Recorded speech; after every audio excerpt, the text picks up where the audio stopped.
What's up mga kaisi? Andito na naman tayo. So meron na naman tayong unit na i-release natin. So this unit is bound to Naga, Cebu. Then i-flex lang po natin ang unit na ito. So this unit is DA64W. Then naka-turbo 4x2 automatic transmission. Then dual slide na ito. Dito, free namin ito yung Suzuki na emblem. Then, naka headlight chromes. Then, signature bumper. So, easy signature bumper na po ito. Then, meron siya mga DRL. Saka yung bumper leg. So, dito naman tayo. So, package po sa unit natin itong red side mirror chromes.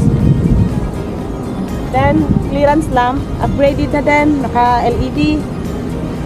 Sa mags natin, 16565 R13, yan po yung standard natin. Rim 13 po tayo guys. Then yung pintura na gamit natin is urethane paint. So, urethane paint yung gamit namin. So, makikita nyo po na mas makintab at saka makinis po yung pagkagawa, yung pagkapintura sa unit natin. So, let us check the unit interior po. Yung mga functionalities po.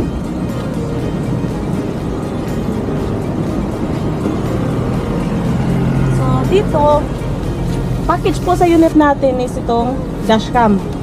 So front and rear, then meron siyang backup sensor for eye. Sa touchscreen naman, ano siya, naka 9 inches. Then try natin yung pag-reverse natin kung makikita natin dito sa stereo at saka dito sa dashcam. Okay? So ayan. Reverse camera, pati dito sa dashcam. Then yung backup sensor, ito. So, pag may dumadaan na tower dun sa likod pagka-reverse natin, automatic makikita agad. So ayan, then yung serbato natin, upgraded na. Then let's check po sa functionalities ng ating windows. So check natin yung automatic power side mirror po siya. So yan, nag-auto fold siya.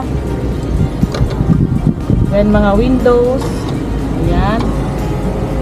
Sa kabila naman, check natin. Okay. Then sa sliding door natin, naka siya, dual sliding door. So dito may push button. Ito. So check natin kung gumagana yung mga dual slide natin. Okay. Okay. Sa kabila naman, check natin. So, ayan.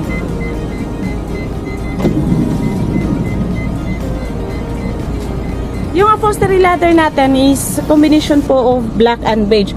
So, yung gamit natin na so makikita natin dito yung texture niya. So, ayan po. So, upholstery leather yung gamit natin. So, para mas matibay. Yung quality talaga sa upholstery natin yung ginagamit talaga. Then, yung doom lamp upgraded na, naka-LED na din. Kasama sa package natin sa unit itong door, yung double-headed fan. Ayan. So, check natin kung functions. Ayan, good. Okay. Dito naman tayo sa likod. Ito yung door handle natin na chrome, naka-chrome na. So, package po yan sa unit natin. Free po yan. So, check natin dito sa likod.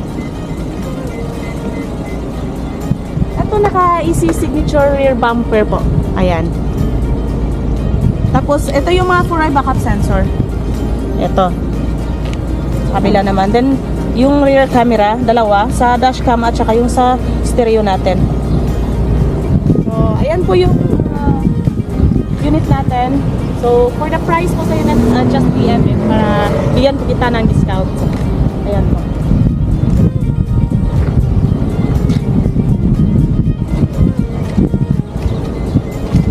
Upgraded by the client pala itong roof rail, rail type po siya. So, ano yan, upgrade by the client po yan. So, sa lahat po ng gusto pong magpagawa, just PM me sa EC Motor Cebu, then look for Miss Gina Liza. Close the window.